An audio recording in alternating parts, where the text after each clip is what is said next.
Hello everyone. Razorblade Mango here. So, this is going to be a little bit of a different thing than what Clay and I usually do. And of course, I have Clay with me here today, as always. So, our usual tradition is that we get together and we talk about the Xbox showcase and we go over each of the games that are in it. But because I don't know about you, but for me personally, I felt like a lot of the interesting games I wanted to talk about were outside of this particular showcase. I instead wanted to do kind of like discussing our like the 5 games each that we really liked watching that caught our eye during this. I guess the way to call it is not E3 2025. I guess that's kind of the way to describe it because it sounds weird to say Games Summer Showcase 2025. It's just too many words. So not E3 2025 is what I'll call it. So Clay and I have picked 5 games each that we'll talk about. But first of all, hello, Clay. Thank you so much for coming Hey, by as how's it always. going? I just wanted to start this off with talking very briefly about the various showcases because we had the State of Play, then we had the Summer Boredom Fest, and then we had the Xbox Showcase a couple days later. And what was your favorite out of the bunch that we ended up watching? Out of the three, probably the Mhm. Xbox One. Okay. Mine would be the State of Play, but the Xbox One actually that comes surprisingly close. And then the State of Play for me, I don't know how you feel about this, but I've started to notice this kind of civil war within the PlayStation community that has been triggered almost by the State of Play because it feels like there are 2 factions in the PlayStation ecosystem where you have the people that have been around since the beginning, people like me who are very much into the weirder side of Sony, more of the Japanese focus. And I felt like that State of Play, probably the reason I enjoyed it so much was because I felt like that presentation was very carefully curated to appeal to a fan like me. Whereas the people who have only been with PlayStation since the PS4 days and feel like anything that is not The Last of Us or God of War or Uncharted or Horizon is just trash. It's just useless. If it doesn't have a massive budget and it isn't this semi open world thing with very pretty graphics, very cinematic, quote, cinematic like tendencies, then it's just useless. And there seems to be this growing divide between the 2 factions within the community, and I really noticed it with the release of the State of Play because I genuinely don't know how you could like you as I'm not saying you Clay, but like the general you could watch that State of Play as a PlayStation fan and not be satisfied. I just don't understand that. So, what did you think of the State of Play overall? Just to kind of give your I general thoughts of I that one. thought it was I thought it was really good in the beginning Mhm. and around the end. It kind of had a middle, but otherwise it was very solid. Yeah, I think if they didn't include those 2 multiplayer games in the middle, the Yeah, I the know what you mean. they both were focused around. It's funny they both were focused around water and boats, and I went, okay, all right, whatever. No, Let's. yeah. Oh my God, yeah. Because I was like, I knew what I did. And I was like, I gotta hold it in because I could. I almost wish I could see the look on your face when I that think popped in. I think you'd be disappointed because I didn't really have that much of a facial reaction. I kind of just internally just You're thought, like, eh. yeah, exactly, just Yeah. eh. Yeah. Especially after the first section of that State of Play where we just got like a machine gun of Japanese stuff that I really like to see, Yeah. and then you get to the more generic live service stuff, and I go, You oh, know what I don't get too? That eh. reminds me. You said like that about that Civil War, right? What I Mm-hmm. don't get is like, okay, I'm a PC gamer by heart. I don't know why the fuck. Like I follow some good people on Twitter and I agree with their opinions, but sometimes it's like, oh my God, you guys bitch and moan about PlayStation having first party titles. And I'm like, why the fuck do you care about that? Do they Like mean like just exclusively first party titles? I know it's like Sony exclusive and not like third party and stuff like that. And at that point, I'm like, why do you care? You don't play on PlayStation. You don't care about that shit. It's like You the only care exact when it's like on opposite. PC. Yeah, it's like the exact opposite reaction of the more PS4 dudes, as some people have been calling them, the more PS4 Sony ponies that are all about first party or get the fuck out of here. They don't want to see I any. know. They It's don't want like to what see the fuck, anything you that's third know? party.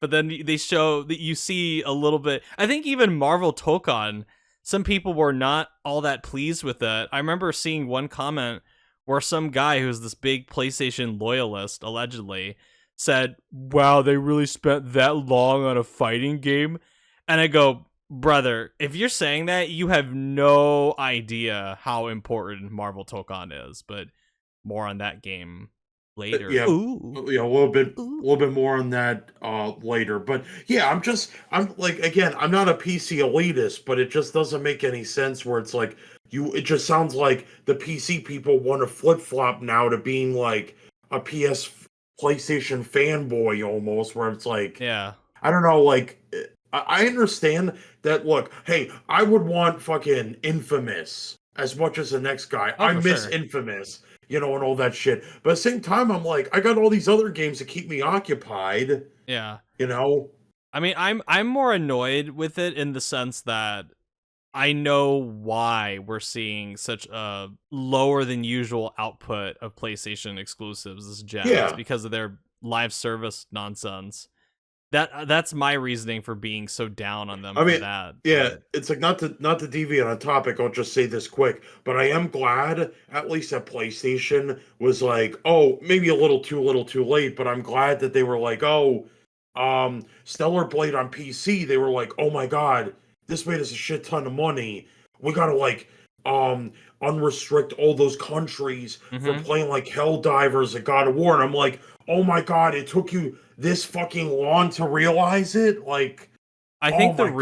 reason the reason that I think this was a problem in the first place is because I've said for a long time that I think PlayStation are very arrogant.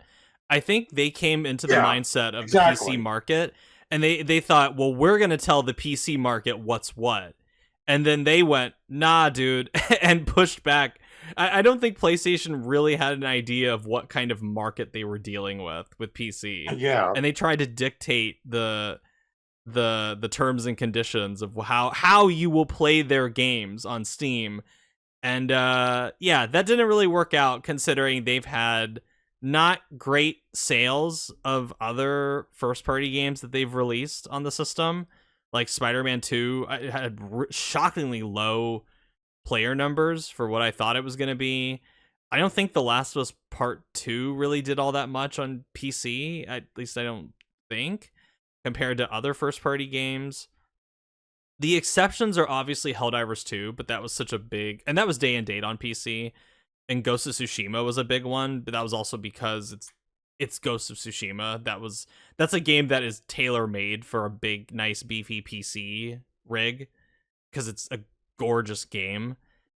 And Stellar Blade it's obvious because it's Stellar Blade. Do I really need to say more about why Stellar Blade is a big success on PC?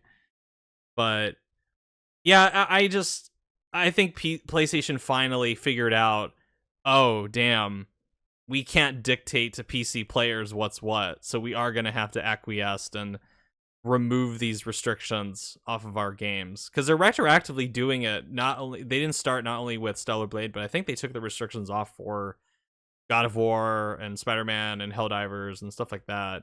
So I mean, better late than never, like you said, but this never should have been a problem to begin with because they need they they needed a lot more hubris when coming into the.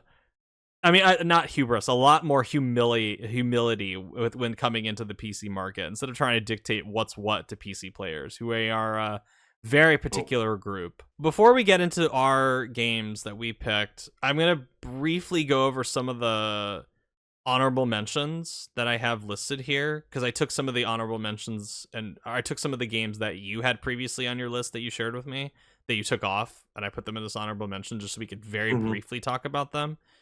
So I have a few, and because one of the stipulations I had with this particular list that we had to come up with is they had to show gameplay.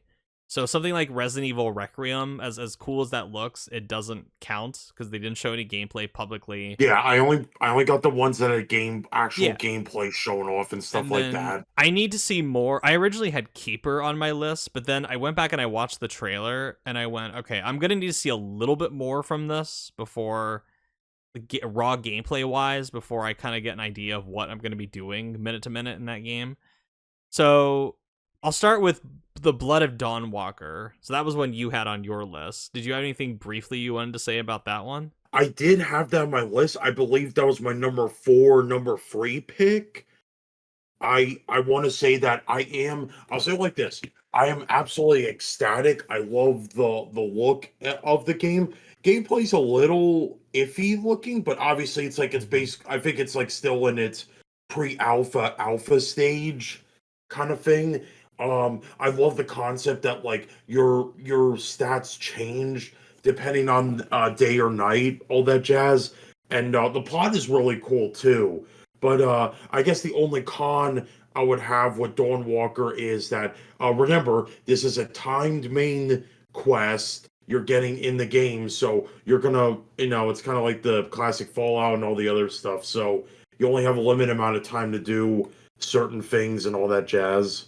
It's an interesting idea. I've grown increasingly weary of these almost splinter studios that leave bigger. It's made of people that leave bigger studios and then they try to make something similar to what their original company was making. Like for instance, Yeah. when Greg Schofield, when he left Visceral and went to go form Striking Distance, and he made Callisto Protocol, which is very obviously trying to ape off of Dead Space's flavor, but didn't do it anywhere near as well as Dead Space does it. I don't want to say I have that similar vibe with Blood of Dawnwalker and the studio Rebel Wolves, but it wouldn't surprise me if this were to come out and people were to find it lacking compared to CDPR's stuff, especially The Witcher 3. Yeah, especially, Yeah, and like I said, yeah, especially when, like I said, I am worried about, because sometimes with RPG people, we like to take our time, man.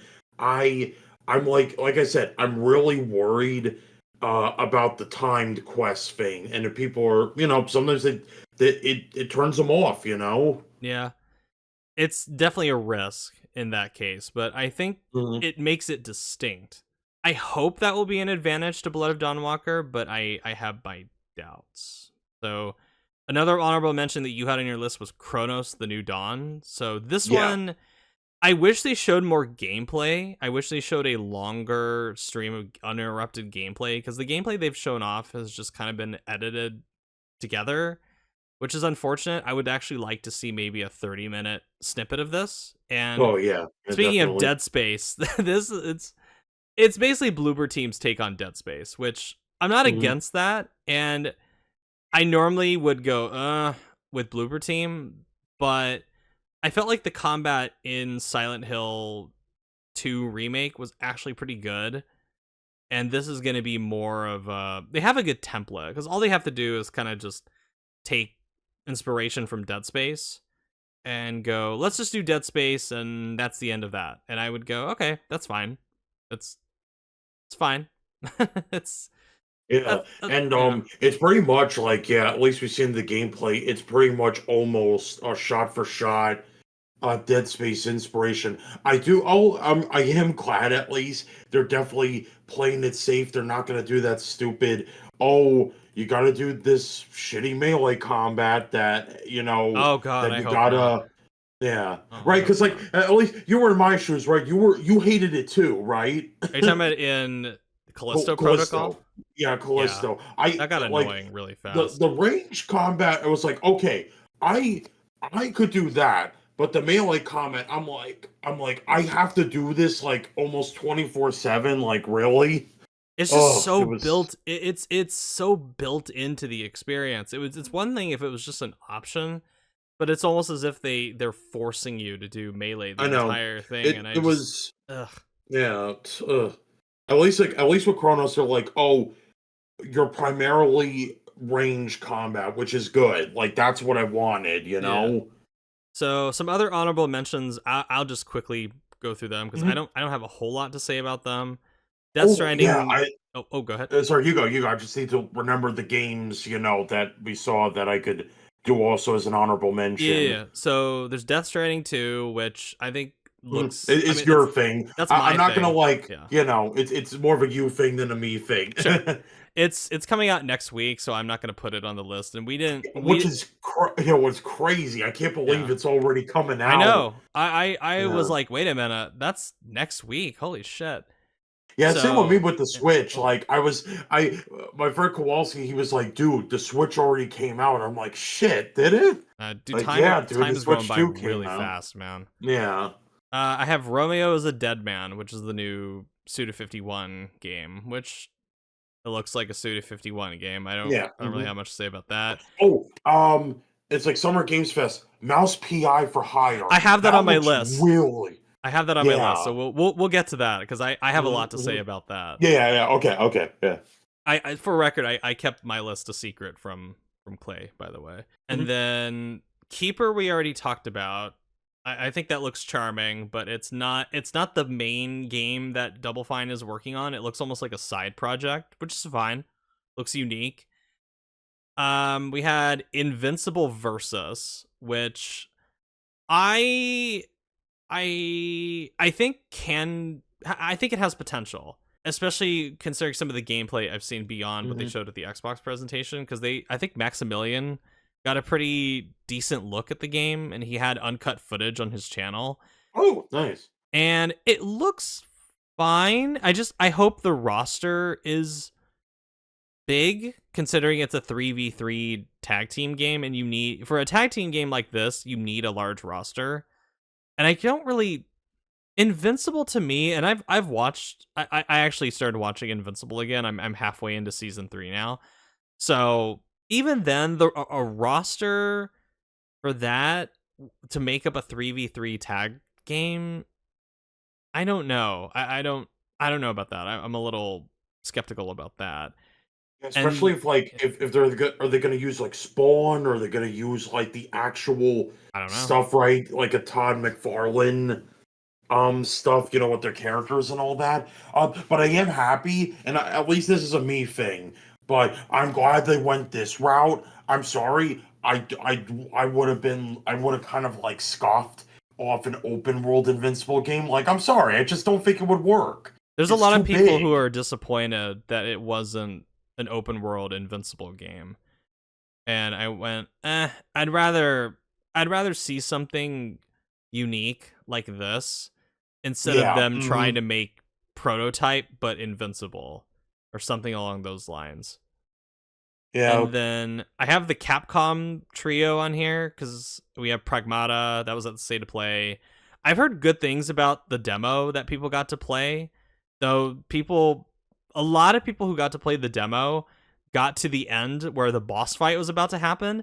And then I guess a Capcom employee at the booth tapped them on the shoulder and said, okay, the demo's done. So they cut the demo off right before the boss fight starts. And I'm going, okay, either they are saving a boss fight for later and they have a lot of confidence in the boss fight being cool, or something is iffy about the combat when you go into a boss fight. Either can be true, but I think it looks promising. I definitely need to see more of it. Onimusha, I think, continues to look really good. And then RE9, of course. I think visually it looks great, but I need to see gameplay of it. I will say about RE9, I'm not crazy about some of the things that they've been saying about it, such as it's going to be a bold new direction for the series, and it's going to have a more action flavored tone compared to the past two, which I felt like Village already kind of dipped a little too much into the action territory, as much as I love Village. So to hear that RE Requiem is going to be more action focused, that gives me RE6 flashbacks, and it kind of Yeah. it kind of triggers my RE6 PTSD. Because like that's yeah. Because remember, it's yeah, kind of a bit scared, right? Because they're trying to like lean. It kind of reminds me of like it went from an RE4 to RE5 direction. You're like, Yeah, okay, do RE4, that's fine, and then RE5 and 6, it was like, okay, guys, tone down the action a bit, please, yeah. I because like just if you yeah. yeah. I don't mind a little. Obviously, I don't mind a little bit of action in Resident Evil, but I prefer survival horror to be the focus if we're going to talk about Resident Evil, because that's survival horror. It's what I'm here for with Resident Evil. I don't play Resident Evil to play a Michael Bay directed movie. Yeah, I'm not here for Chris punching a boulder with his bare hands. I'm not. I'm here for things like Resident Evil 7, where you're just an ordinary person stuck in this house that you now have to survive by the skin of your teeth against this mad family that can regenerate. Things like that I like more than just fighting Wesker in a volcano and punching a boulder. It's not what I'm here for. yeah. Before we continue, did you have any other honorable mentions you wanted to? Because I'm at the end of my list as far as that goes. I think the only one I was talking about, like, was at least my honorable mentions I could think about was I did say I was talking about what was it, Mouse PI. Mm-hmm. So once again, it's one of those games I've been following for years. Like when it first the idea concept came in, like I saw it on Twitter, and me and my friend Mike were great like detective fans. So I showed them that he loved it. So I was like, all right, I'm gonna show off more of this. And it's great that like it's getting bigger and having more attention and all that. So Mm-hmm. I'm excited to see what they'll do more with this because it's such a really funny and cool concept. Yeah. And funny being funny, that they got fucking Troy Baker to voice the main He's in character. fucking everything, dude. I know he's basically everywhere and everything at this point. We'll get into our 5 games each that we liked. So we'll go basically like you'll say one, I'll say one, you'll say one, I'll Okay, say one, and then we'll I don't go mind. just Yeah, I don't continue mind until that. we're done.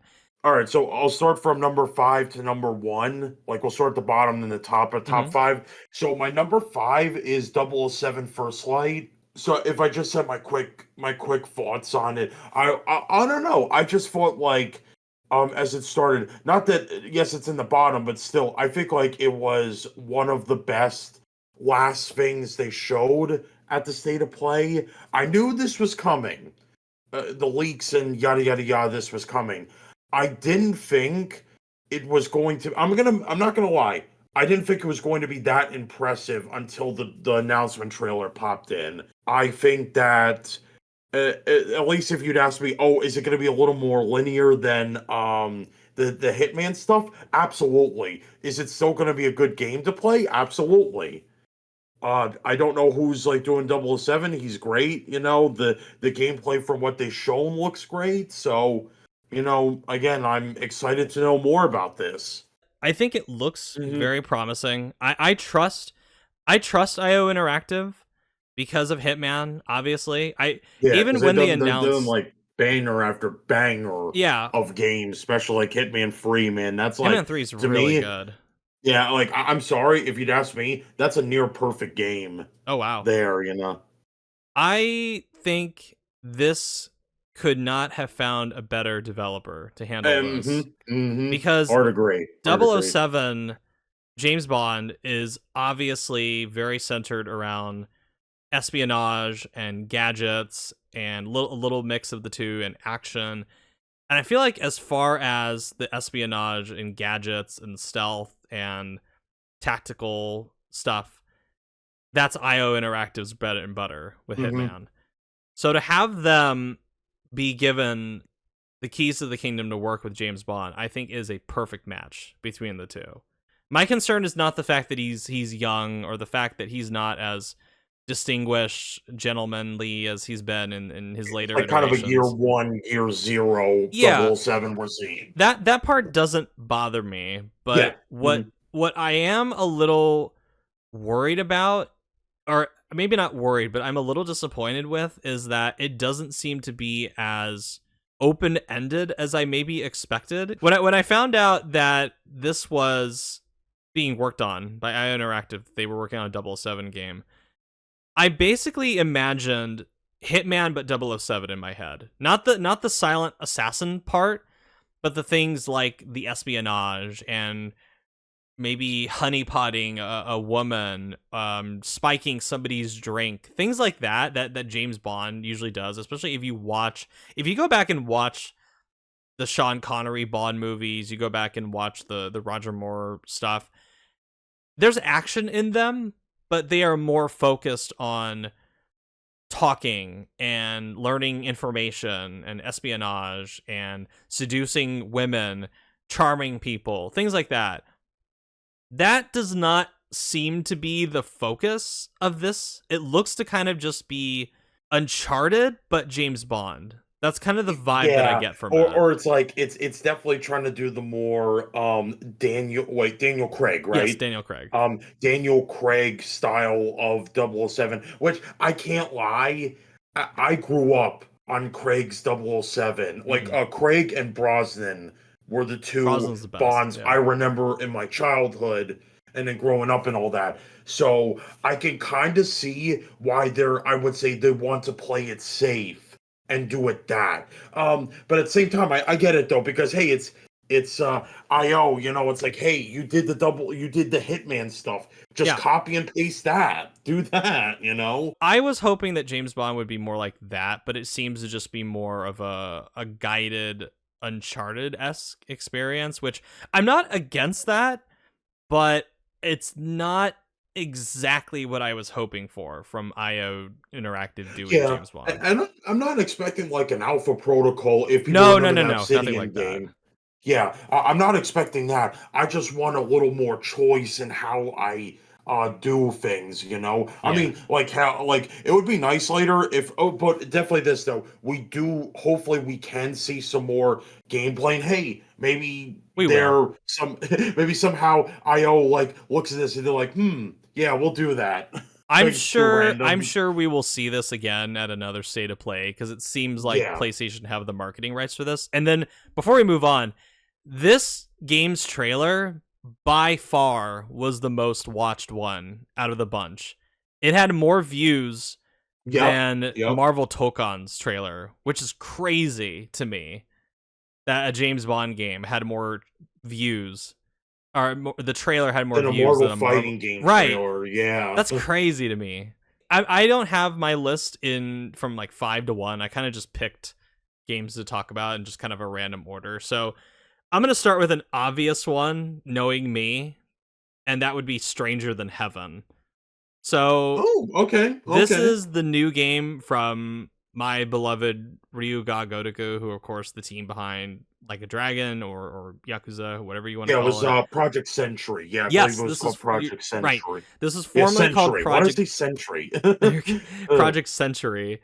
This was formerly called Project Century, and it was revealed at the Game Awards last year, and along with the new Virtua Fighter that they were rumored to be working on. But this was obviously the one that caught my eye more than Virtua Fighter, because setting a game in 1920s and now early 1940s, pre the end of World War II for Japan, and have it... I don't even really... we've had 2 trailers for this game, and I still can't really piece together what the game is really about. All I know is that it is some guy that we see in... I think it's the same guy that we saw in the first trailer in the 1920s. They might have changed his design. Like, that was like his kind of alpha beta model kind of thing. Maybe, but he definitely looks older if that's the same guy in the 1940s. And the 1920s section of this game looks more like the traditional Like a Dragon, Yakuza brawler kind of stuff, because it's incredibly violent, like way more violent than something you would see in a Yakuza game, where he is straight up murdering people. Which I know there's the joke about, Kiryu has caused people to die before, but they go out of their way to ensure that Kiryu does not directly murder people. Or neither does Yagami in the Judgment series, or Majima when you play as him, even though it looks like he's murdering people at points. I mean, this dude is straight up murking people. Dude, he fucking takes a broken bottle and shoves it in some guy's throat in the first trailer, and a geyser of blood spews out. Like the show no mercy, bro pulls out a straight up big ass knife and then just proceeds Mm-hmm. to stab the dude in the chest. Like there's nothing, He be you know. murdering. This ain't Yeah. Kiryu. This dude be straight up And murdering. granted, you can choose to not kill if you don't want to, which I'm very curious to know if that's a system that you'll be doing. Like, oh, maybe like if you don't kill people, I Mm-hmm. don't know, you get some abilities or some of that jazz, you know? I'm curious how extensive that mercy system is, if it's just in specific story moments or if it's going to be a thing that's because it didn't really look like a thing in that first trailer Mhm. cuz that dude was Yeah. just straight up murdering people without giving a shit about choosing between mercy and kill. That dude was just not kill, just auto kill every single dude in that first trailer.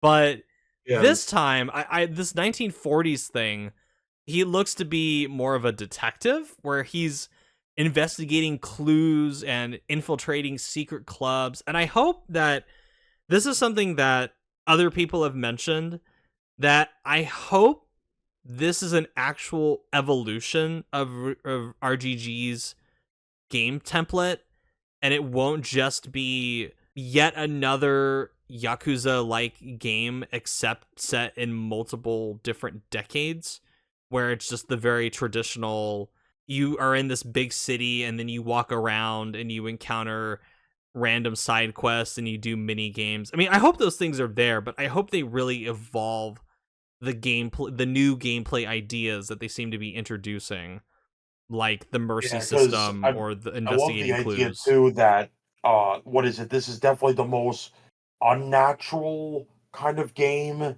in the series. And by that I mean there might be possible time travel involved in this game, so Possibly. That's why I mentioned that I don't yeah, either really that know what this is or just about. like it goes through a time skip, so then like it goes through kind of a Yakuza Zero scenario and then like go Yakuza, you know what I mean? Yeah, Like there's oh a you play the yeah. there's a line at the end of the second trailer when he's talking to, I don't know if it's a contact of his or something like that, but the guy I mean it is definitely pre the end of World War II Japan where they just he's straight up calling this dude a Jap.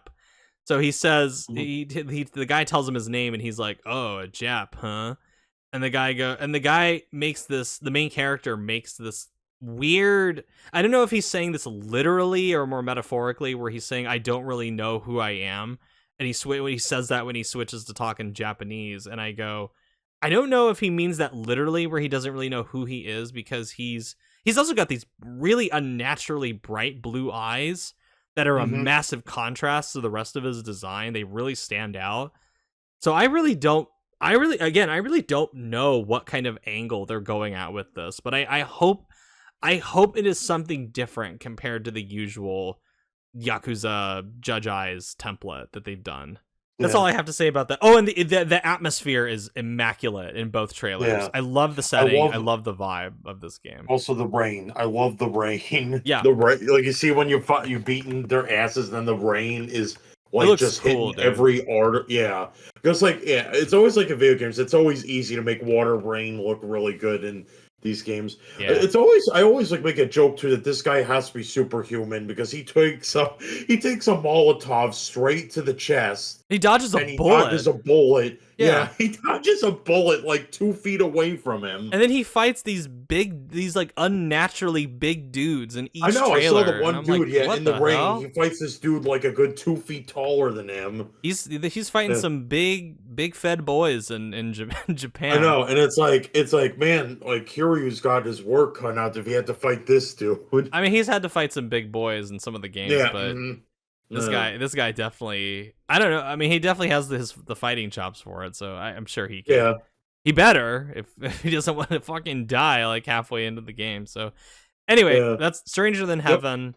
What's the next game that you got for us? Okay, so number 4 is being an obvious, the Marvel Tōkon Fighting Souls. Yes. You and I were going crazier than apes when we saw that. Mm-hmm. That's right. We at first we thought it was obviously going to be a Marvel. We thought it was going to be a Marvel versus Capcom, but then like when we saw that what was it? So when I saw that Arc System Works and Cap Shield, we knew what it Yes. was. I think when I And saw it Arc just System Works, blew our minds with right? it.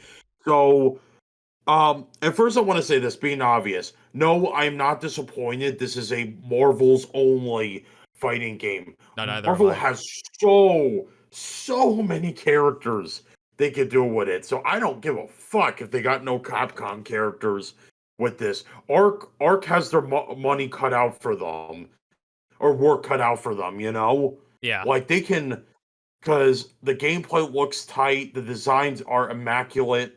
You know, I assume that, right, at least in this version of Marvel Tōkon Fighting Souls, they kind of, everyone's like, not exactly Japanese, but it takes it from what's that anime, My Hero Academia, like where some characters are, oh, they're from different countries, but they're still Japanese oriented.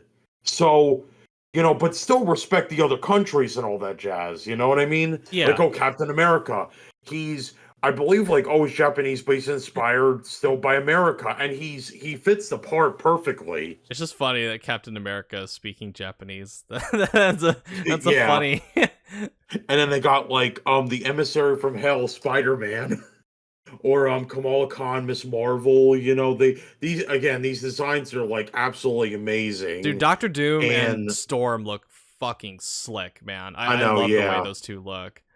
They obviously Spider-Man. They took it from the '70s Spider-Man design Yeah, he because looks remember great. they had a whole live action Spider-Man show. And Ghost Rider, I'm glad they got Robbie Reyes, Ghost Rider for that one. He's fucking perfect. I He's know the one people will that be like, drives the oh, truck, right? no, he drives the car. A car. Okay. He's the dude from he's Mexican, Yes. Los Angeles. He goes you know, like I said, drives the car. It's like, oh, it's immaculate, amazing design. You know, but it's and I think like it was very bold of them to do what is it, the 4v4 one? Yeah. That's gonna be chaotic, but a good chaotic because it's Arc. They know what they're doing. Yeah, I trust Ark to do good shit Hmm. with this. But and there's already like I can already think of like so many characters they can already put into this game Oh, later. same here. They haven't even revealed all the characters, so this will be exciting to see, you know. I've seen references in the trailer to characters like Wasp, Daredevil, Yeah, they're definitely going to be Thor. in Oh that, yeah. yeah. I'm excited to see what Wolverine and Hulk look like in this game because those are Yeah, they got to be in that too. Wolverine, Yeah. Hulk, and Daredevil are the main three that I really want to see what they look like in this very I mean, more yeah, Japanese if you'd ask flavor. me, like, what my top three, I could think at the top of my head what they should put, this, like, not like four and all that. I could see, like, maybe, I don't know, Adam Warlock or Sentry, those kind of characters get in, you know? Because, I don't know, it's just, I like those characters and I hope they get in, you know? The possibilities are nearly endless given how long Hmm. Marvel has been in Yeah, the because game. especially, like, with Rivals and Oh yeah. now with Tōkon. Because I tell you, like, I'm not afraid to admit it, China and Japan are kicking the American side of Marvel's ass Yeah, I would in agree with terms that. of their video game projects. I'll say just in Like terms they of know their what they're doing. design. I'll say in terms of Yeah, making Marvel characters cool, I think I the know. It's more like they Asian make them look countries definitely cool have got it going. and play cool and look cool. Like, man, I think it's just like, it's yeah, yeah, you know what I mean? for sure. I've said a lot about this game, so I'll try not to repeat things I've already said, but I find No, this no, yeah, game of so course. interesting both as a gamer and as somebody who loves the insider baseball talk of PlayStation because I just think this is one of those projects that is it's almost like a wish list kind of project where somebody out there probably thought of this where they went, wouldn't it be cool in like a dream project where if they had PlayStation backed Arc System Works to team up with Marvel to make a Marvel centric fighting game. That's one of those ideas that sounds so brilliant that it almost sounds impossible to get going because of just the various circumstances like PlayStation and Marvel, and it sounds like legally they just I don't know if they'd be able to negotiate something, but I know, yeah. this is one of those cases where PlayStation is in a very unique position because they have a good relationship with Marvel and they co-own Evo. So they have a massive foothold in the fighting game industry, and they've probably worked with Arc many times because of their involvement with Evo by this point. I want to know whose idea this was at PlayStation, because it was Marvel and Arc are very open with the fact that this was a PlayStation idea, that the kernel of this idea came from somebody at that company, and I want to know who. And I have a feeling it definitely was not Jimmy Boy or Herman Hulst who came up with this idea. Nope. Yeah, I have they're a too dumb feeling to it was think one of the. that. I have a feeling it was one of the people at PlayStation X Dev or somebody more in Japan that had this idea, rather than the Western side of this. This idea probably was percolating, I would imagine, maybe late 2021 or early 2022.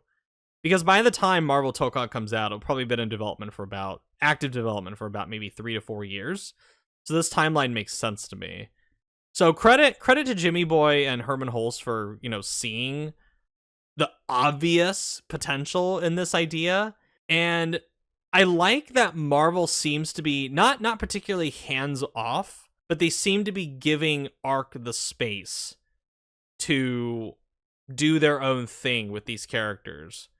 Because there's that story where Arc initially created the character designs with the idea of what would Marvel themselves want. And then they presented those character designs to Marvel, and the main guy that's in that behind the scenes video looked at the designs that Arc presented and went, we don't really want you guys doing what we want. Come up with your own thing. And knowing Marvel, okay. and knowing Marvel as a company, that sounds so different from how Marvel usually operates, because Marvel usually has a very tight grip on how their IP, I mean, it's Disney after all. They usually have a very tight grip on how their stuff is portrayed.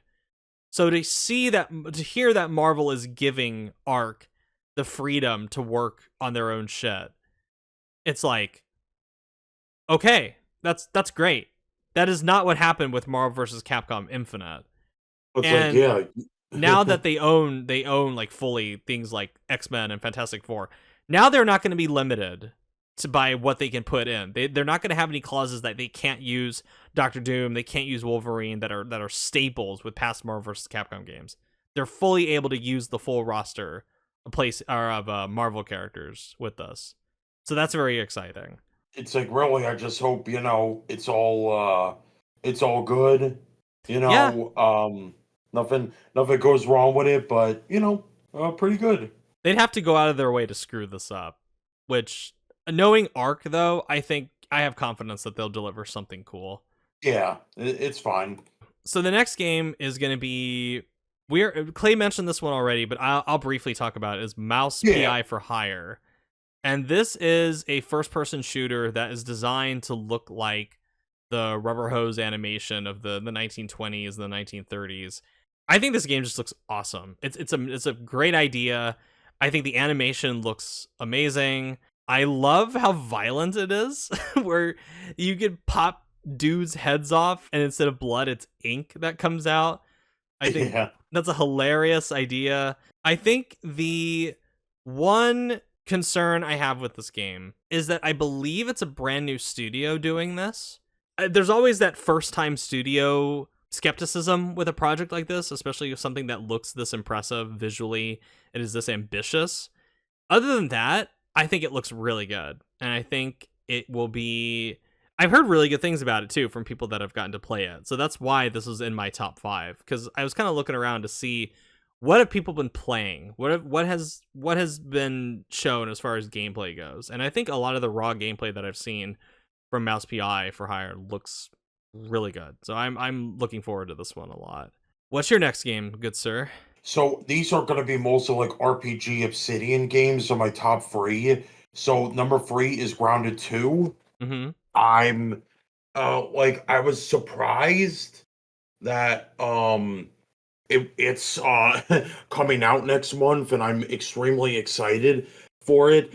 And take it from me, I I was extremely skeptical the first time Grounded came out because, like, Obsidian's an RPG company. You don't expect them to make a survival crafting game like Grounded do good. And I played the early access, and then I played the 1.0 years later, and I was like, man, this is actually really good. They actually really nailed this. So I'm actually excited to give it a shot. And the one thing I really like too is I believe they're trying to make it more like an RPG a little bit. So Hmm. you get archetypes now.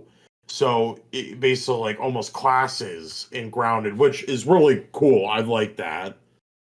So that's pretty cool. And the design again is really nice. My favorite kind of leveling they have with it is the ice cream, like this rundown ice cream van in the middle of the park that your characters take place in. So then they literally give you like a mountain winter area to go for, and I thought that was really fucking creative Hmm. to do that. It's like, oh, I'm freezing. We need to get some fur or something to warm us up. And it's like, oh, we're in an ice cream truck with spilled ice cream everywhere. So my experience with Grounded, and I agree with you that the first time I saw it with the original game, I kind of had a negative reaction to it because I thought, why is a studio like Obsidian making a survival game? What is this? What are they doing? But I never played the 1.0 of Grounded, but the early access version, I've had a few, I played a few sessions of it with friends, and I thought it was surprisingly decent. Not I didn't think it was I didn't enjoy it as much as you did, just because survival kind of crafting thing is just usually not my thing. But I thought it was a cute concept, this Honey I Shrunk the Kids kind of thing. And I thought visually the game looked very uh, the way they designed the bugs, I thought was surprisingly effective, especially when you get into the more creepy looking creatures. Like those spiders, man, they look fucking freaky when you would encounter those. Especially with Yeah. that first person view, it is freaky to see that giant spider coming after you. But I honestly will not be partaking with Grounded 2 just because I feel like I had my fill with the first one, and I know these Yeah. kind of games aren't for me. But dude, whatever is in the water at Obsidian over there, where they're like cranking out 3 games this year, is nuts. I mean, their pipeline. Some studios can't even get out 1 game this generation, and then you have Obsidian going, "We got 3 for you guys." And granted, not all of them might be good, but as far as I quantity, like, holy shit. I mean, right now, at least in my point of view, is that for me personally, I did not like Avowed, like I keep saying. Mm. But hey, I still have hope for Grounded 2, and I did see the Outer Worlds 2. We'll get to that game in a bit. Yes. And but but yeah, we'll get to Outer Worlds 2 in a bit. But yeah, at the very very least, even if so and so games suck, I know Grounded 2 is going to be good. So at least, for me. So I'll be happy for this, At least Obsidian to me, this year and then like with Grounded, they got something to me that works, is really good. And this one looks really good. Grounded 2, I mean. I do appreciate that they are at least embracing different genres, that Yeah. they aren't Hmm. all just these semi open world action RPG kind of games. Because you And throw something in I there, was like a kind of different yeah, and I was flavor. kind of like one of the first people to like say, oh, you should like respectfully stay in your lane, but hey, I'm glad I was wrong, you Sure. know. I mean, I'm fine with studios that normally are known for one thing taking a risk if that risk pays off. And definitely Grounded, the original one, definitely was a risk that paid off, considering how Hmm. popular Hmm. that game was on in the And it was early an access. early access Yeah. too. Yeah. And even in early access, I thought it was pretty decent. It's not like one of these games that releases in early access and it's just like fucked. It's like, all right, you gotta wait a year for the actual content to be here. That had a decent amount to do in the early access of Grounded 1.0, or Grounded, the original Grounded, not 1.0. The next game that I have on my list is Acts of Blood, which is now I know you know more about this game than I do. But Yeah. I was I just about to mention that game too. I remember seeing this at one of the Game Awards, I believe, and what I have faint memories of seeing this game there and thinking, "Oh wow, this looks really cool." Especially considering this was mostly made by a single dude. And this new presentation of it, especially with the announcement that it's going to come out next summer, I think this thing looks sick, man. This killer ass combat with like really bloody action, kung fu, martial arts stuff. It looks like an even gorier version of Sifu. I just hope it doesn't have the roguelike stuff that Sifu had. I hope it's more like Jet Li's Rise to Honor, where it's a very linear kind of level based campaign. But I think this looks very promising. And the fact that, it was mostly made by one dude and some of his friends helping him out is really, really damn impressive Yeah. for this game. There is a demo on Steam, I think, if you Is want to there? give it a try. Yep. Shit, hold on. I just looked it up. Oh shit, hold on. Yeah. Before I forget, I need to check this out. Yeah, it's yeah, just look it up on Steam. Oh my god. Oh, I'm looking up myself. Yeah, it doesn't say it's a roguelite too, Okay, that's so good. yeah. But yeah, like once again, this was like a mouse PI situation for me. I followed this like day one on Twitter. Hmm. That's where I like remembered it. I like it too that they give you like melee weapons. Hell, they give you guns too. Yeah. I don't know why. I think that's pretty cool as well. I I believe too you can, and I could be wrong. You can either customize your character or at least change your character's outfit. So that's kind of cool, you Hmm. know. Sifu I know does that too, but that's cool that they added that as well. So I'm downloading the demo and I'll definitely give that a try once we're done. But I've heard the reviews seem to be mostly positive about this game so far. That the main complaint seems to be people are saying that it's a little janky. It's not coming out till next summer, so they have a Yes, they whole got a year. year. Yeah, they got Yeah. a whole year to get this going. So I'm not gonna play this and go, "Ugh." It's not like it's coming out tomorrow. I'm not gonna play this and go, "Ugh, this sucks." Just gonna wait until, well, you got a year. And again, mostly one dude's working on this. So I'm willing to give something like this a little bit of slack, even when it's going to be a paid release, just because the fact that this exists and it looks as cool as it does. I mean, I feel like we need more things like this, man. Just more like passion projects like this in the industry, because we have so much. Dude, so many of those games that were at the state, not the state of play, the summer game Keeley bullshit, just look so boring, and some of them just these fucking anime games. They look they look just AI generated at this point. These fucking anime gotcha games and these crafting survival games, and I'm like, dude, just does anybody have a halfway decent idea in this industry anymore? And then I look at something like Axe of Blood, and I go, oh, okay, cool. There's still some Yeah. good shit out there. 3 words, the raid 2. That's all I'll say for Axe of Yes, Blood. I definitely get the If you raid love that vibe one, from yeah. that. Literally they have like two specific scenes from the first and second movie.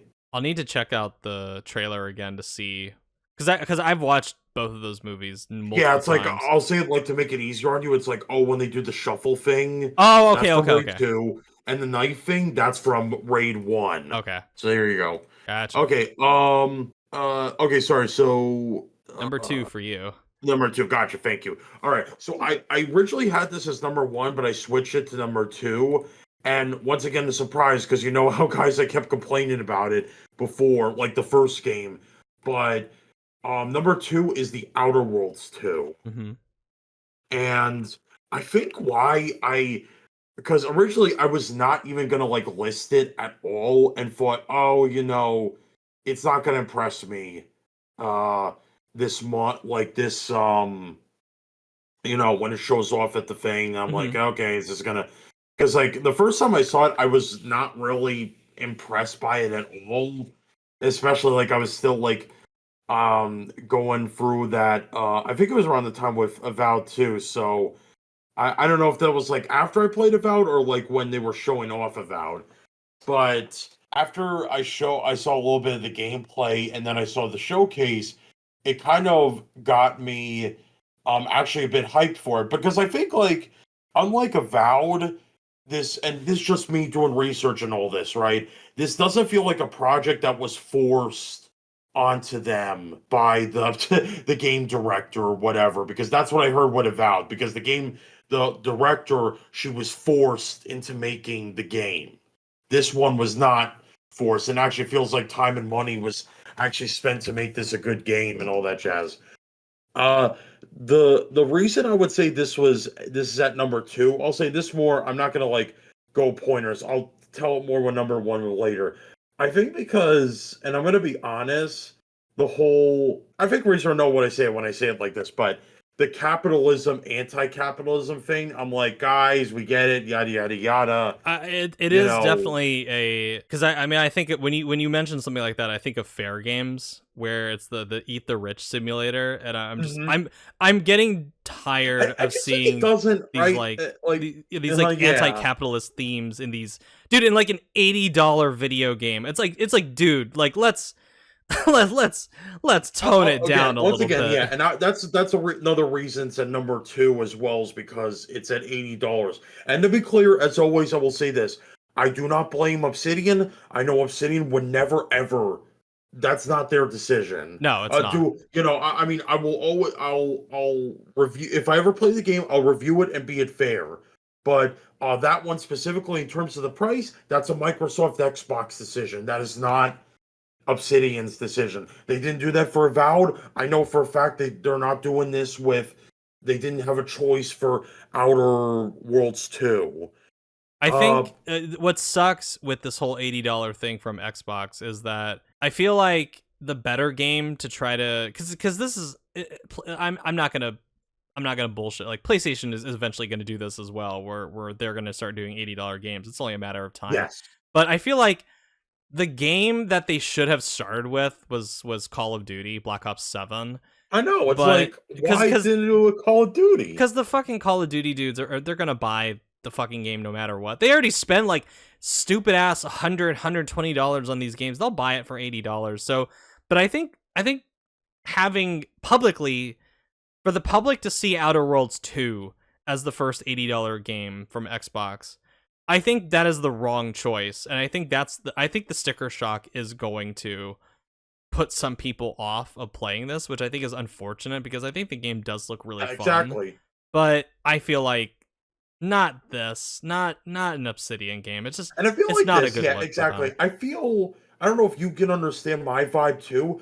I'm happy that Microsoft and Xbox is actually trying to do little bit. I'm not saying all the way, giving like tender love and care to Obsidian, Sure. but this is obviously a wrong move on Microsoft Xbox's part. It's like, hey, you gave them the time and money. I understand that, but this is wrong. You should have let Obsidian price this, because this could clearly, at least from my point of view, could clearly be at least a $50-$60 game. Just do it exactly like they did with the first, like a Private Division. Yeah, like they only did work with him once, but at least they let him price the fucking game at $50. You know?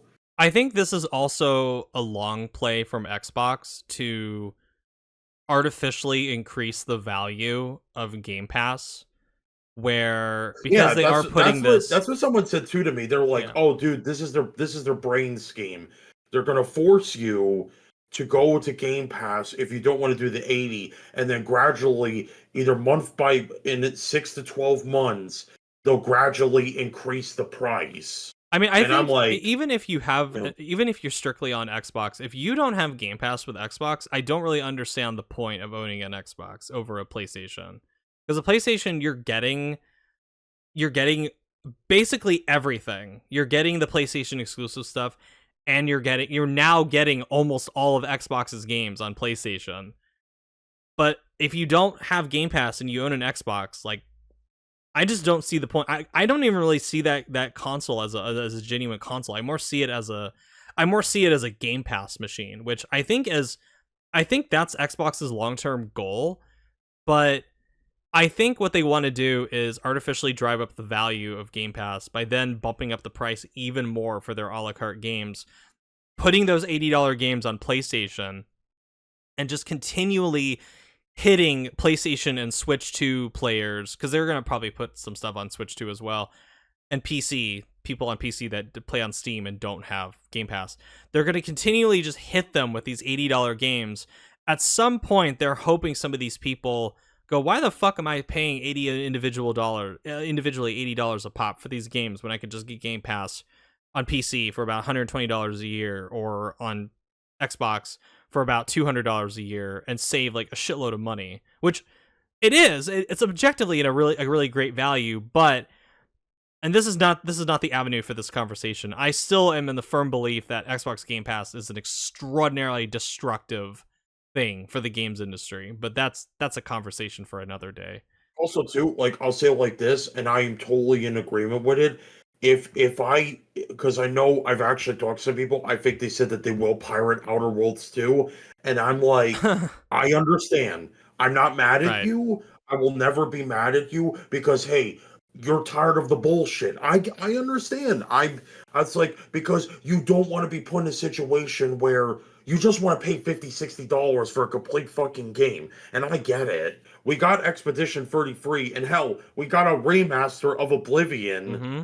and that was priced at 50. I'm like, ugh. Yeah. And we're getting Mafia games gonna be fucking 50. Dude, even the recent Dune game that just came out is priced at $50, and it's doing Yeah, like extremely that well too. on And PC.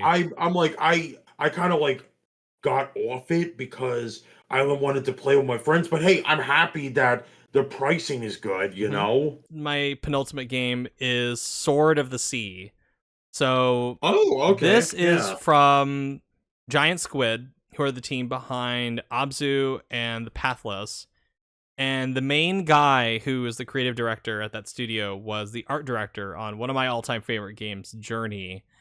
And this game looks like a combination of every single game that guy has had a hand in creating previously. This literally looks like you threw Journey, Abzu, and the Pathlets into a blender, and this thing came out. The fact that it looks like, even though it's obviously an amalgamation of all the previous games that I think his name is Matt Nava, he's had a hand in working on, I think this looks so distinct and creative and fun, and I just love the look of this game. Just the fact that it's this person going around on these beautiful sand dunes, riding around on a giant sword as a surfboard, trying to reawaken this oasis. This oasis in the desert. I think it's just it's like that segment in Journey when you're sand surfing, except they made it a full game and they added more like Tony Hawk shit to it.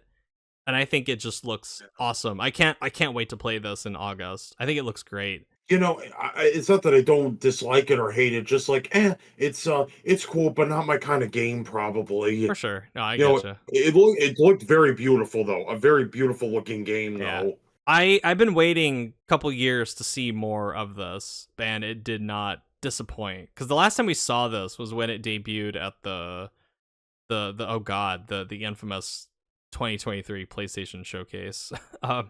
One of the few good things that was shown there, and I've waited a long time to see more of this, and it looks great, and it's not that far away. I think it's August 15th, 19th, I think is when it comes out, so I'm Mhm. definitely looking forward to it. Now, you're number one, and Um, this was easily like my favorite game out of the Xbox presentation.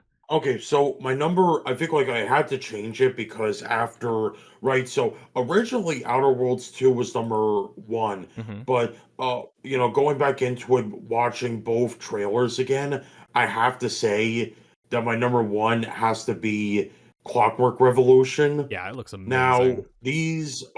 this is I call it Steam Time Punk RPG made by the guys over at NXL, same guys that made the Wasteland game franchise. Who are And located in my hometown. So yeah, that's a particular point and of pride for it's me. yeah, and this is actually their kind of first more, I would say, action RPG style of game, Hmm. which is it's like I'll be generous. I don't think it's gonna suck right out the gate. Especially like that what we've seen. It looks really really good, and I love um And I know that. Oh, actually, if you guys are fans of the Arcanum video game that NXL used to work in years ago, don't worry. They do know that, and they're heavily inspired by that. So that's why they're making. They wanted to make this one. So I'm excited for that. So I think what I'm excited most of all is like this is kind of like a first that I've seen that this is more that using time travel into an RPG. I mean, as obviously aside from what was that other one? Chrono Trigger, of course. I mean, Chrono Trigger used time as well, I believe, and that was an Yes. RPG. But this one is definitely it's going to be heavily based on it, but where you can travel back in time and then your decisions will influence how the world works, which hopefully it works out in the end. I definitely don't think this will be open world. This will probably be like Outer Worlds where it's more semi open world with big zones to explore and all that, especially with how the time travel mechanic and all that is going to work. I do like how the character creation is going to work because even though I am a bit scared that the RPG's kind of creation sounds a bit more limited because your character is voiced and you have a name and you're a criminal, that kind of thing. But hopefully NXL will still put in enough that it'll still be you and then you can make multiple builds and all that stuff because that's really the cornerstone of a good RPG, obviously, is to make multiple builds and multiple experiences. Because if it's like a Skyrim where I only just play one character and that's it, then it's not a good RPG, you know? No. So me with Clockwork Revolution, I have two reasons, like my main two reasons why I'm very Yeah, big excited for this one, pros. is that one, I really like I love just the general vibe this game seems to have. I've talked about vibe before, but and I'll talk Hmm. about vibe with my number one game in a bit, but I love the steampunk aesthetic of this game. Even though we've had a lot of steampunk things in media for many years, there's something about the way Clockwork Revolution combines the really dark humor with this time travel aspect with the steampunk stuff, and it gives it its own flavor that I didn't really expect, especially when I saw the trailer for the first time a couple years ago. And I think another thing that I'm curious how this is going to work is that I've never played Wasteland 3, but from what I understand, Wasteland 3 is a very reactive RPG where there are lots of different choices that have lots of different rippling consequences in that game. And I don't think just because of how much more obviously big budgeted and larger scale Clockwork Revolution is compared to Wasteland 3, even from just the general perspective, where it's not a top down isometric game, it's going to be a first person shooter. I hope it is at least like halfway as reactive to your choices as Wasteland 3 was, because I feel like this game to me looks like it has the potential to be what I wanted BioShock Infinite to be, where it is that more open-ended freeform shooter RPG that Ken Levine was kind of pitching initially with BioShock Infinite, that eventually had to get scrapped because he's a terrible project manager, and he had to have Rod Ferguson come in and basically scrap a lot of what made that game originally so appealing for little 20-year-old me. And I think I haven't played Wasteland 3 like I mentioned, but I think In Exile have the potential to do something really, really special with this game, to set a new standard, to basically put Bethesda on notice. I mean, already Bethesda's been put on notice multiple times, but this is going to be the one where I think they even have the potential to put Obsidian on notice, where they're just going to be Oh like, yeah. we're going to be like, hey, Hmm. dude, this is how you do a reactive first person action RPG with like really shocking choice and Especially, consequence and yeah. deep options.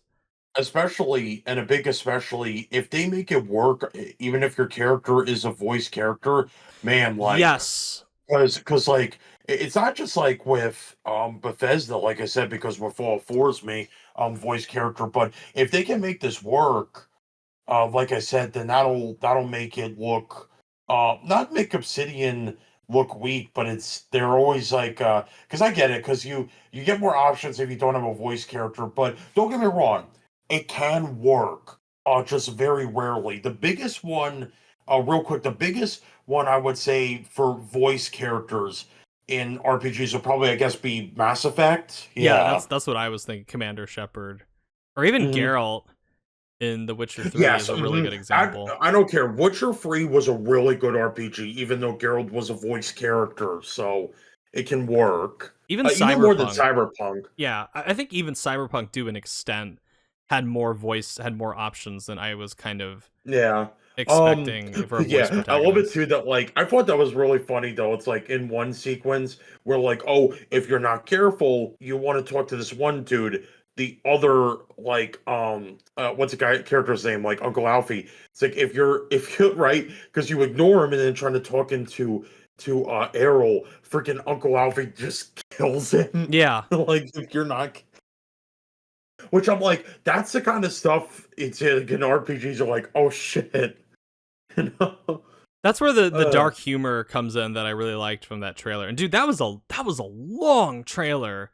That was way longer than I was expecting them to which is like, show hey, Clockwork it's like I'm Revolution. perfectly fine I with am because too. I'm like, It hey, looked yeah, great. because it shows like, Very in depth. because I feel to me, and it could possibly who could take the crown for the current at least 2025, 2026, the best RPG dev team. It could be up there in the air for Exile or Obsidian or what's that other one? Owlcat. Because I know even Owlcat is working on an Expanse RPG. Like so that's Oh, that's their first right. time.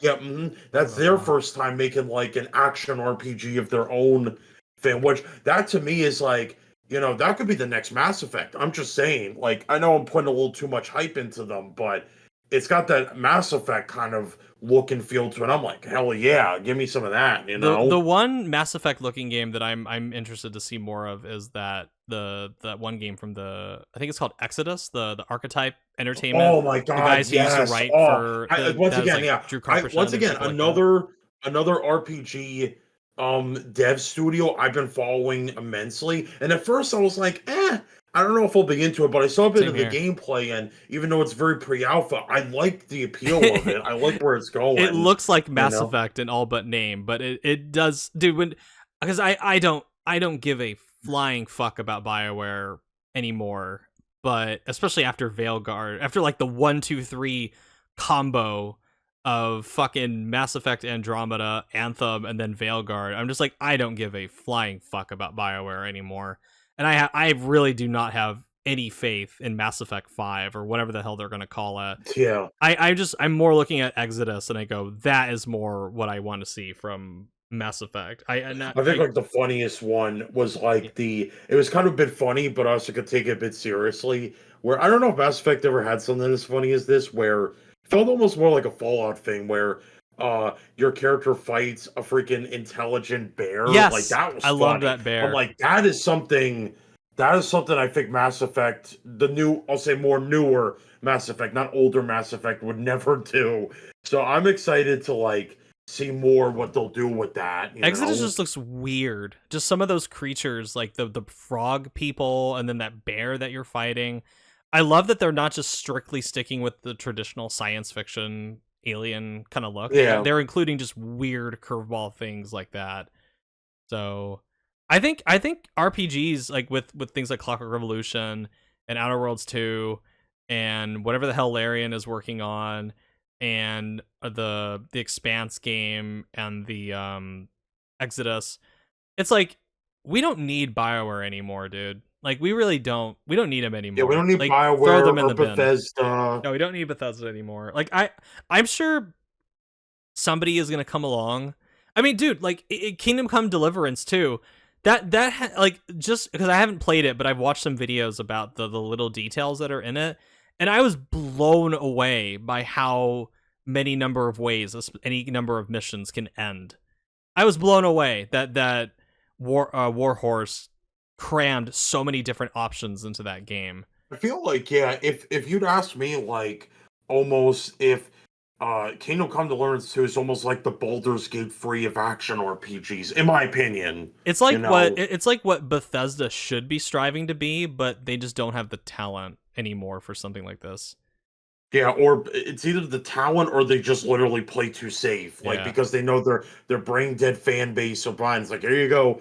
Like it's like don't it's like that Monsters versus Aliens meme. Don't worry, Bethesda fans, we got plenty of Fallout 76 content to keep you alive. Yeah. It's like bring them in. The boy's hungry. So my number one should be pretty obvious. And again, I didn't really consider these in order, but this one I definitely saved the best for last for me. And that would be Silent Hill F, which, man, I mean, you talk about an art style, an art direction, general atmosphere, tone, setting, vibe that just speaks to me, man. I mean, this just, you know how like when Concord was coming out and just everything about it visually and tone wise, just it's like the complete antithesis of what I want in my entertainment. It just looks like an affront to everything I want in my entertainment. This is the complete opposite of this, where it feels like Konami and whoever designed the art direction and the tone and the setting plugged some kind of device into my head to read what would Razorblade Mango want from a Silent Hill game. And like I honestly didn't even know that I wanted something like this, but this is an amazing idea to set a Silent Hill game in the 1960s in Japan and have it be set in this small village and this have it be this teenage girl who's tormented by these hauntings that are happening in the village and all this weird hallucinations and these More gameplay, super nice. creepy monsters and whatnot. And it's like, dude, I am, you know that meme of Drake when he's getting like it's like him rejecting like the like that's Yeah, like that one. Yeah, when people see things like that, when they see the monster, the like the scarecrow girls that are like bent over and broken and wielding knives, and they have the Glasgow smiles and they look creepy as shit, and you have the weird monster at the end of the trailer with the spikes on its head and it's wielding that weapon and it has its mouth split open with its tongue hanging out and shit. Everybody else is the part of that meme where they're going ugh, and I'm the guy at the bottom. I'm the version of Drake going, yeah, that's my shit. That is I think so my thing, yeah. dude. Because I've been saying for years that like, right? Because, and I could be wrong, right? Like technically, Silent Hill is made by Japanese developers, right? Yes, So historically, yes. I was like, yeah, and I was like, guys, come on, make a Japanese Silent Hill game. It makes so much sense. I could You give know, less at of a least shit just that this is not set in because Silent like Hill. more of a it was, I don't know, for some reason it wasn't because like of a me thing. It was just more, guys, you guys are from Japan, make a Japanese Silent Hill game. It makes sense. The You thing that know? annoys me is that there's a lot of people who are mad and giving shit to this Silent Hill because it's not actually set in Silent Hill. I could give a fuck if this is not set in Silent Hill. Honestly, I as long don't as the care. game is good, I don't care. Yeah, Yeah, I this don't looks care. very faithful to the spirit of the very like creepy, I always thought more Silent Hill was thematic like, yeah, style of Silent Hill 2 it's in the specifically. town or whatever. Yeah, sorry. It's No, like, you you're know good. what I mean? Silent Hill is in like the town, whatever, but I always thought that like it wasn't just Silent Hill. It could like at least in its in universe or whatever the hell, you know what I mean? It's like a curse. It can affect anything, you know? Like it can affect other people and other stuff like that. Because sometimes like I always like it that it's sometimes it's in their heads or it could actually affect other people, you know, it all Mm-hmm. depends, but that's just the gist of Silent Hill. Yeah. It's always been this very half supernatural, very psychological horror aspect series, you Silent know? Hill 1 is more that's more like a cult horror. Silent Hill Yes. 2 is Yes. where it really started to delve into the more psychological aspect with James and everything that went on with him And then you have Heather in Silent Hill 3, which obviously that has her own shit where the literal beginning of the game is her trapped in a nightmare before she wakes up. And then you have Silent Hill 4, where that is very different compared to the other Silent Hill games, where you have Henry trapped in the apartment and then he leaves through the hole in the wall in order to go to various different areas. And then they have the split at the middle where it flips, where I said think it's like one of the most brilliant gameplay twists in the series is that now you've gotten so used to being in this room, your apartment, for comfort.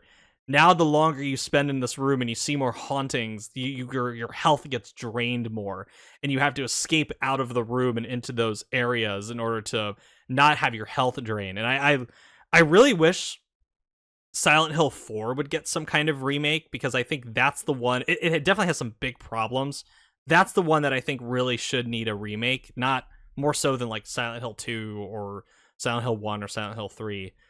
But I digress on that end. Silent Hill F, to me, just looks like something completely new as far as the kind of more J-horror that they're going with. And like I said previously, I don't give a shit that it's not actually set in the town of Silent Hill. I don't care that we're not going to see fucking Pyramid Head.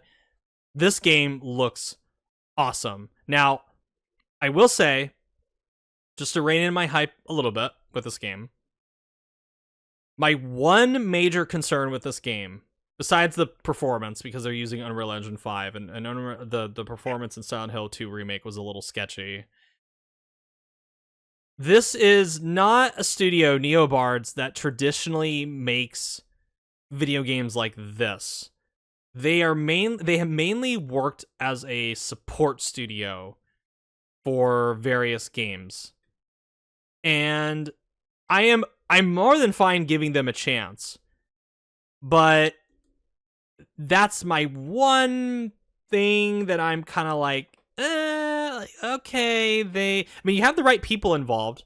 You have Akira Yamaoka doing some of the score, which is obviously a good thing. You have Ryuki Shio 7 doing the writing, who I think is a really good writer after getting into Higurashi When They Cry. You have a really great artist, like with Kara. It's the Neobards entertainment part of it that I am definitely more iffy about. I think that creatively they have the right team that could create something really cool. It's just Neobards, I'm a little like, especially since they worked on things like Resident Evil. I think they worked on Resident Evil Resistance, which is that failed multiplayer mode for Capcom, and they've worked on the various next-gen ports for Capcom as well. I think it's for RE7, RE3 Remake, and RE2 Remake. This just visually, so far, this 110% looks like my kind of thing. I have a lot of faith that Ryuki Shio 7 is going to write something very unique for Silent Hill. I was gonna say like one thing too. What was it? Is like the one thing that concerns me with Silent Hill F is really just like simple being simple. But I do hope that I don't mind only melee combat. I just hope the combat Yes. isn't too bad. I mean, it's... I'm not asking for like the greatest, just like at least good enough that I won't be pissed off if something happens when I'm fighting an enemy. That's where my Neobard skepticism comes in, because I don't really... Again, they don't really make original games. They kind of just take, like, remaster other people's shit. But, again, this is like a fully developed new game from them. So I don't really know what their gameplay chops are like. That's the only thing. But, like, to further your point about the melee combat, which...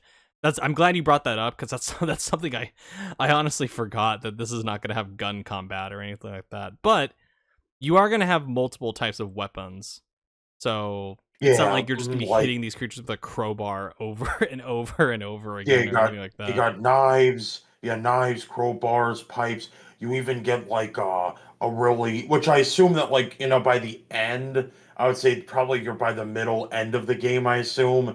You get like this really nice spear weapon. I forget the specific name of it, but it's like a Japanese spear.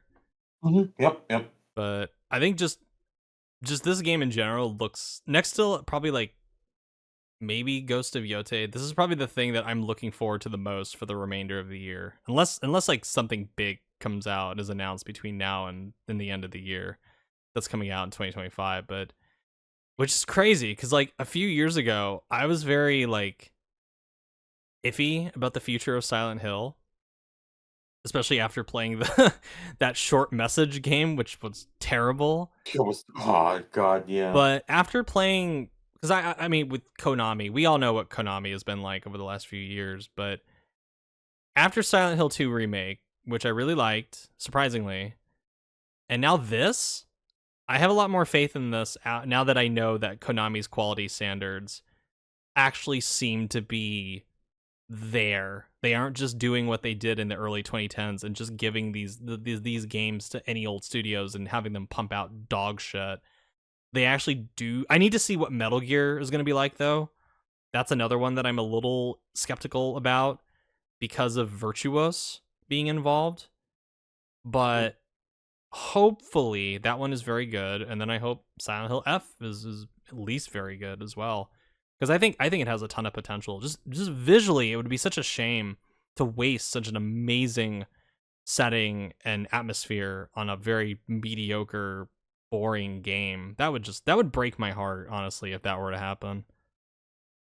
But that's all I got to say about Silent Hill F, and we have reached the conclusion of this. So yeah, I mean, this was honestly, dude, like for all the like, there were a lot of people that were really down about this gaming summer season, the not E3 2025 season. But I was overwhelmed with stuff that I thought looked cool. Oh yeah, I absolutely. especially like the Japanese industry is like feeding me, man, with all the cool shit that they have that looks like so my thing. But I don't Yeah. I feel like I really feel like people, if somebody watches all of these press conferences and they don't find at least a few things that they like, they need a new hobby. Like they really Or they need a new yeah, the hobby. only excuse I put it is they're like, if they're like, it doesn't interest me, I'll go play my past games. Then like, all right, you I'll do go you. play Just don't be a dick Fortnite. about it, okay? That's all I ask.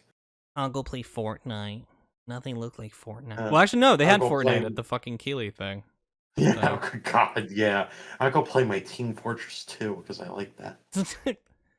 so, anywho, thank you for coming by as always, dude. This is a fun chat. I really Nope, appreciate no it as problem. always. And you can find Clay obviously on Twitch. You can find him on YouTube. I'll have all of his links in the description box.